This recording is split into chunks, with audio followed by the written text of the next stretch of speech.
4 months before the meeting, Marcus Wade had begun building the file on General Raymond Hartley, not because anyone asked him to, because he had noticed something in the Defense Procurement Division's contract award patterns that had no legitimate explanation. 3 contracts in 18 months, all awarded to a firm called Meridian Defense Group. All 3 at above-market rates. All 3 bypassing the standard competitive tender process under emergency procurement clauses. Marcus had looked at the emergency justifications. None of them were emergencies. The 3 contracts totaled $412 million. Meridian Defense Group had been incorporated 11 months before the first award. Its 2 directors were registered at addresses Marcus had checked. One was a mail forwarding service, one was a residential property in Virginia. He had run the residential address. The property was owned by a trust. The trust's beneficiary had taken him 3 weeks to find. When he found it, he had sat very still for a long time. The trust's beneficiary was Raymond Hartley Jr., the general's son. 26 years old, no defense industry experience, sole financial beneficiary of a company that had received $412 million in federal contracts awarded by his father's division. Marcus had verified this through 4 separate document trails before he wrote a single word of the file. He then spent 2 more weeks verifying the verification. When he was certain, he called Claire Ashford. He had met with Claire on a Tuesday evening after the building emptied. He had placed the file on the table and said, "Before I open this, I need to tell you that what's inside it will change how this company operates for the next 3 years, regardless of what you decide to do with it." She had looked at the file. She had said, "Open it." He had opened it. She had read for 40 minutes without speaking. When she finished, she had closed it and said, "How certain are you?" He said, "Completely." She said, "When does Hartley arrive for the contract meeting?" He said, 2 weeks. She said, "Good." Claire had read the file 3 times over 2 days. Not because she needed to understand it better, she had understood it completely on the first read. She read it again to memorize it. Every figure, every date, every document trail. She had learned early in her career that the most powerful position in any meeting was not to reference your documentation, but to have it so completely internalized that you could speak it from memory, without paper, without hesitation, as if it were simply the truth, which it was. Nora had asked him that evening what the big meeting was about. He had said, "Someone has been taking things that weren't his." She said, "Is Claire going to stop him?" He said, "She's going to let him believe he's winning, and then she's going to show him what she knows." Nora had thought about this. She said, "When?" He said, "When he's committed to the version where he wins." She nodded slowly, the nod of someone who has heard this kind of strategy before and found it consistent with previous examples.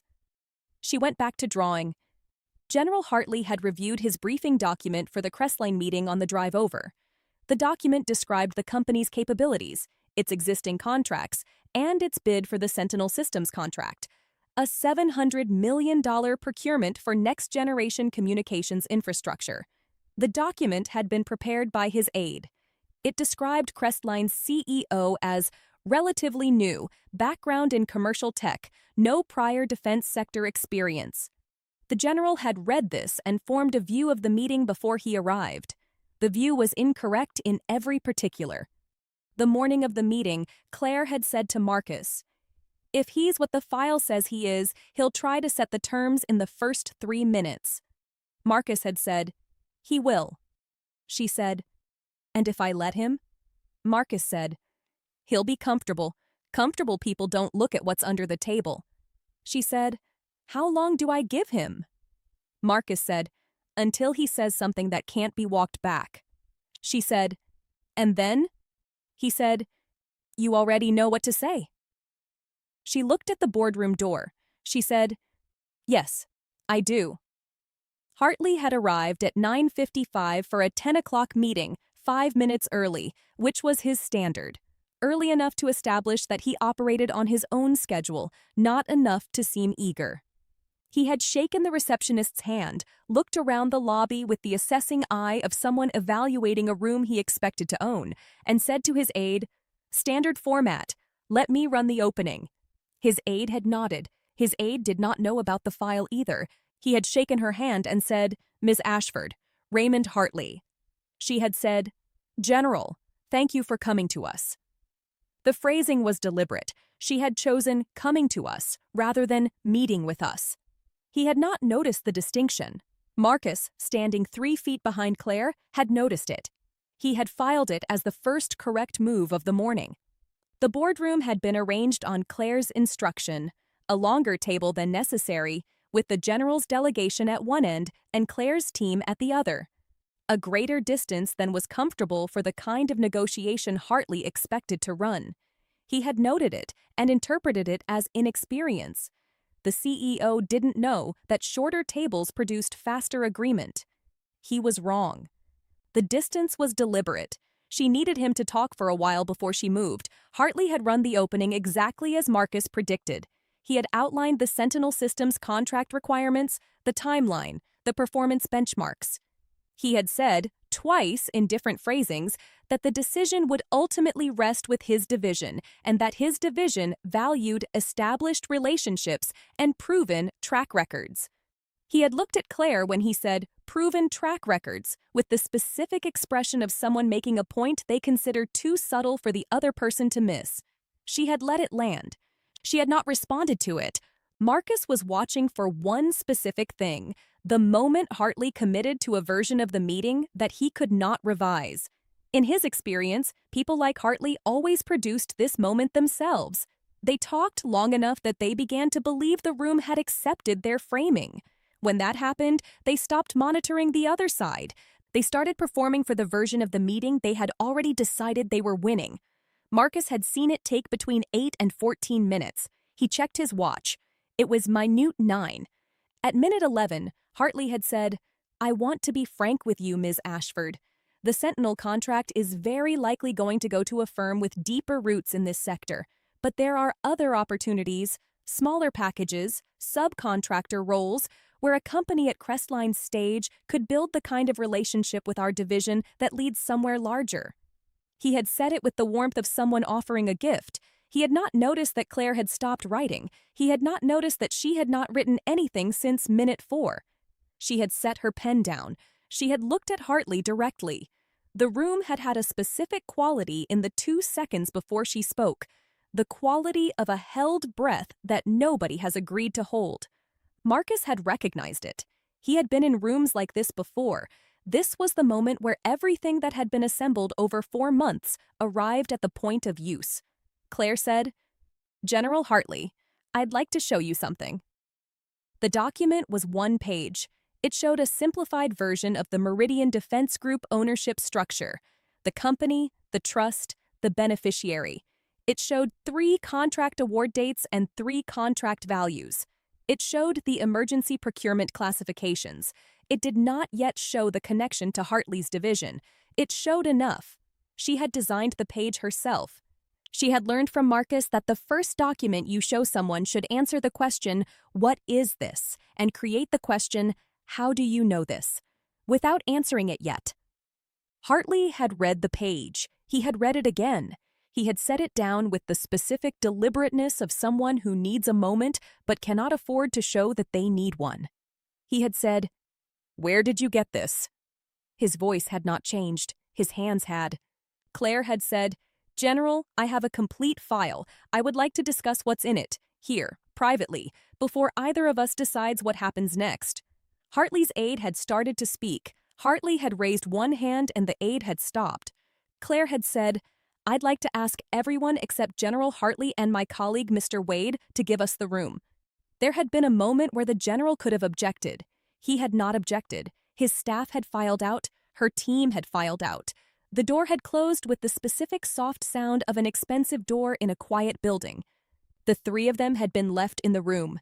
Claire at one end, Hartley at the other, Marcus 3 feet behind Claire, still and patient as a piece of furniture that had been placed there on purpose. She had spoken for 8 minutes. She had not used the file. She had recited it. Contract number, award date, value, emergency classification code, the specific language of each justification, the date of incorporation of Meridian Defense Group, the address of the trust, the name of the beneficiary. She spoke all of it without looking at the page, in the measured tone of someone reporting known facts, which is what they were. When she finished, she closed the folder. The room was very quiet. Hartley had said nothing for 40 seconds. Marcus counted them. In his experience, the quality of a silence told you more than the words that followed it. This silence had the quality of a man running calculations and finding that each one arrived at the same answer. When Hartley finally spoke, he said, "What do you want?" Not the voice from the opening of the meeting, the one that had explained how things worked. A different voice, the voice of someone who has stopped performing. She had said 3 things. The Sentinel contract would proceed through a full competitive tender, no exemptions, no fast-track classifications. An independent audit of all procurement decisions made by Hartley's division in the previous 3 years would be requested by Crestline through the appropriate federal channels, and Crestline would submit its bid for Sentinel on its own merits to be evaluated by a panel that did not include Hartley or anyone in his direct reporting chain. She said, "I'm not asking for the contract, General. I'm asking for a process that makes the contract worth having." Marcus had spoken once. He had said, "The file has already been submitted to 2 separate oversight bodies under a confidential reporting protocol. What happens in this room doesn't change what has already been filed. Ms. Ashford is offering you the opportunity to be part of a correction rather than the subject of a disclosure." He had said it without inflection. The way you state a fact that has no emotional content because it is simply true. The general had looked at him for a long moment. He had looked back at Claire. Hartley had said, "The audit request, I won't oppose it." He had paused. "The tender process, I'll recuse myself from the Sentinel evaluation and request a panel restructure." Another pause. "I'd like to understand the timeline on the oversight filings." Marcus had said, 60 days before formal review. That's the standard protocol. Hartley had nodded once. He had not asked about the 3rd item, the Crestline bid. He had understood without being told that the 3rd item was no longer his to influence. She had said, "General, I want to be clear about something. This meeting wasn't about the contract. Crestline's bid will succeed or fail on its technical merits, and I'm comfortable with that outcome either way. This meeting was about the fact that $412 million in federal funds were allocated through a process that didn't work the way it was supposed to. That's a problem regardless of who benefits from fixing it." She had extended her hand. He had stood and shaken it. He had said nothing. He had walked to the door, opened it, and left. The room was quiet. After the door closed, neither of them had spoken for a moment.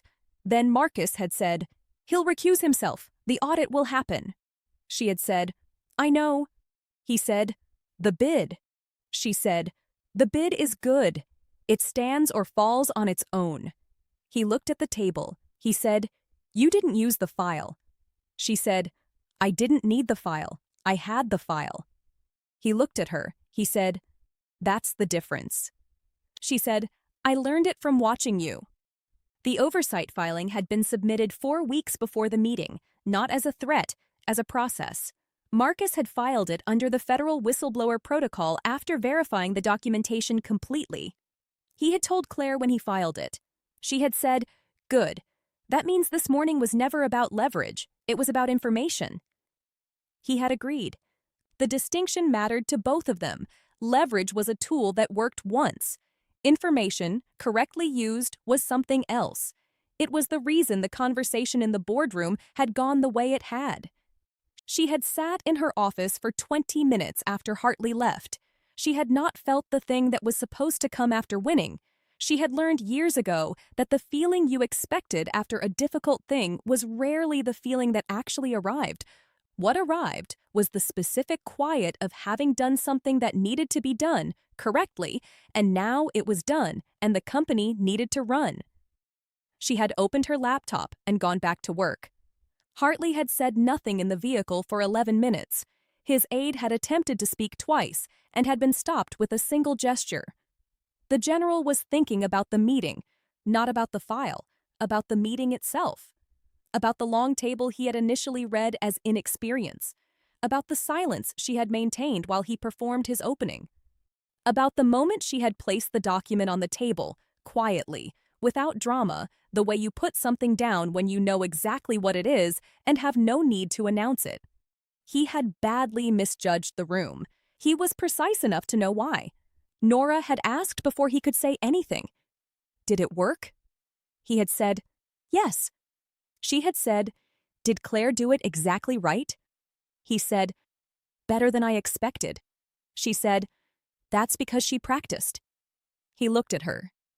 She said, I heard her in her office 2 nights ago. She was saying the numbers out loud. From memory. To no one. He had walked for a moment. He said, you didn't tell me that. She said, I didn't think it was mine to tell. He looked at her sideways. She was drawing something. A boardroom table from above, 2 figures at opposite ends.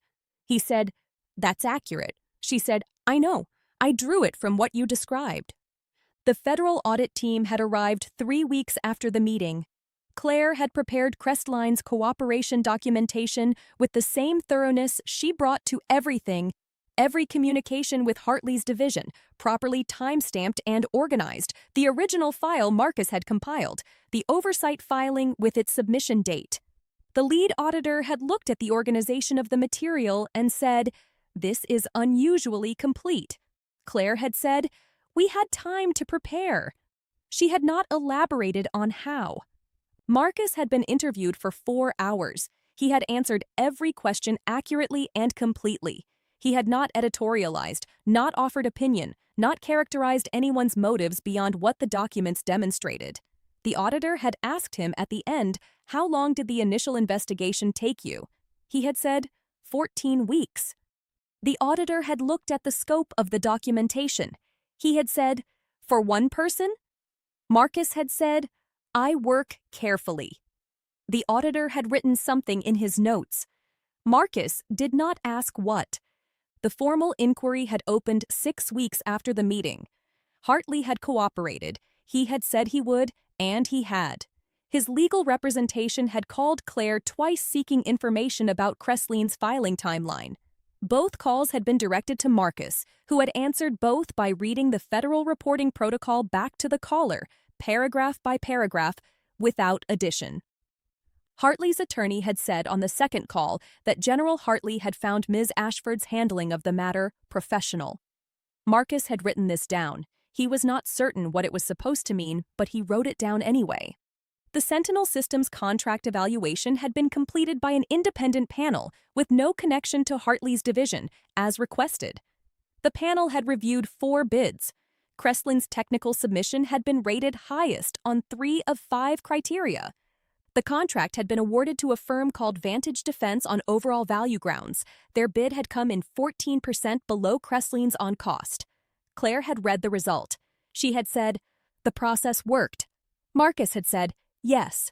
She had said, that's the outcome. He had said, that was always the outcome. She had told the team directly. Sentinel had gone to Vantage on cost.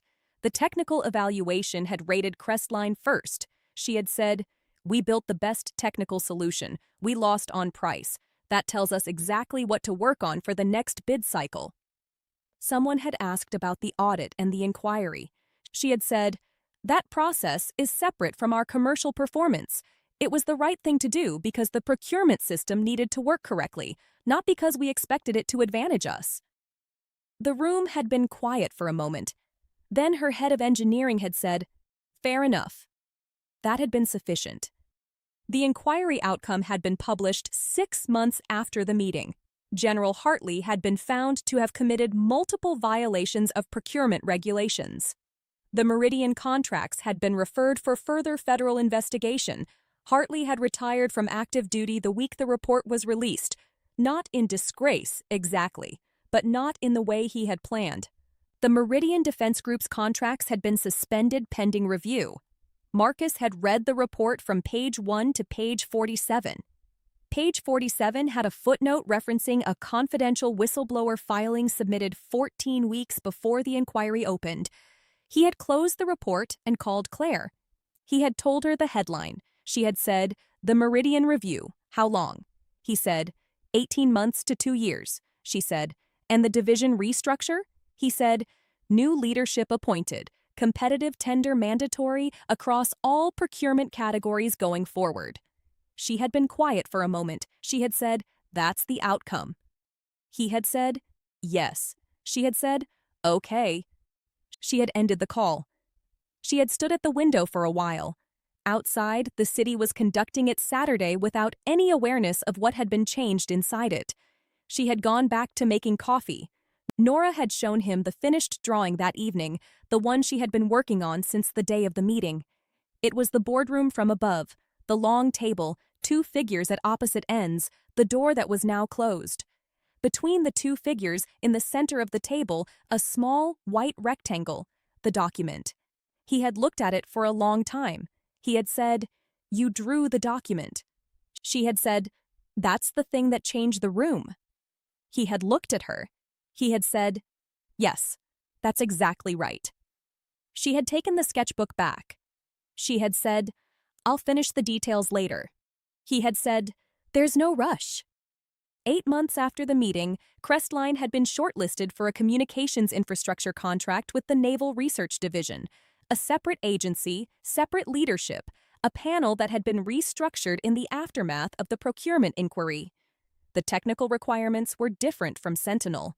The evaluation criteria were clear, competitive, and public. Claire had read the invitation to tender and said to Marcus, "This is what the process is supposed to look like." He had said, "Yes." She had said, "Good. Then let's build the best technical response." He had said, "Already started." She had looked at him. He had said, "I began when the shortlist was published." She had said, "Of course you did." The naval research evaluation had taken 3 months. Claire had presented twice: technical capability and commercial structure. Both presentations she had prepared with Marcus's input on the panel's likely priorities, which he had derived from their published research outputs and previous contract awards. She had walked in both times with the file, not the Hartley file, the Crestline file, 9 years of technical performance, client references, delivery metrics. She had presented it as what it was: evidence of a company that did what it said it would. She had not needed to do anything else. The naval research contract had been awarded to Crestline Defense Systems. The evaluation panel's summary stated, "Technically superior solution, strongest delivery record among shortlisted firms, competitive commercial structure." The contract value was $580 million across 6 years. Claire had read the letter. She had handed it to Marcus. He had read it. He had handed it back. She had said, "We earned it." He had said, "Yes." She had said, "That's the difference." He had said, "It always was." Nora had come with Marcus the day the contract letter arrived. She had sat in the lobby while he went upstairs and had filled 4 pages before he returned. The lobby ceiling, the reception desk from 2 angles, a security guard who had noticed her drawing and positioned himself more formally without realizing why. When Marcus came back down, she had looked at his face and said, "You got it." He had said, "Claire got it." She said, "You both got it." He had said, "That's accurate." She had closed her sketchbook. She said, "Can we go? I want to show Claire the drawing." He said, "She's upstairs." Nora had already headed for the elevator. Claire had crouched down and looked at the drawing for a long time. She had said, "You drew the lobby." Nora had said, "I draw what I see." Claire had said, "The proportions are exactly right." Nora had said, "I always check twice." Claire had looked at her. She had looked back at the drawing. She had said, "So does your father." Nora had said, "I know. He taught me." Claire had handed the sketchbook back. She had said, "When you're done with this one, will you draw the office?" Nora had said, "I already started." She had turned to the next page. She had already started. She had said, "If you hadn't built the file the way you built it, 4 months, every detail, filed before the meeting, none of this would have been possible." He had said, "The file was only useful because you knew what to do with it." She had said, "I knew what to do with it because you showed me what it contained." He had said, "That's how it's supposed to work." She had looked at the city. She had said, "Who taught you to work that way?" He had been quiet for a moment. He had said, "Someone who understood that the most dangerous thing in a room isn't what you know. It's the gap between what you know and what the other side thinks you know." She had said, "Hartley never closed that gap." He had said, "No, he didn't think he needed to." Marcus had returned to the analysis room the morning after the contract arrived. There was a new pattern. There was always a new pattern. A procurement cycle in a different agency, a contractor that had received 3 awards in 14 months, each at above-market rates. He had opened a new file. He had typed a date at the top of the first page. He had begun. Nora added the document last. She had learned from her father that the most important thing in a drawing, like the most important thing in a room, was not always the largest thing. Sometimes it was the smallest, a single page on a long table, placed quietly, without announcement. She added it in the center of the table, between the 2 figures. She looked at it. It was exactly right.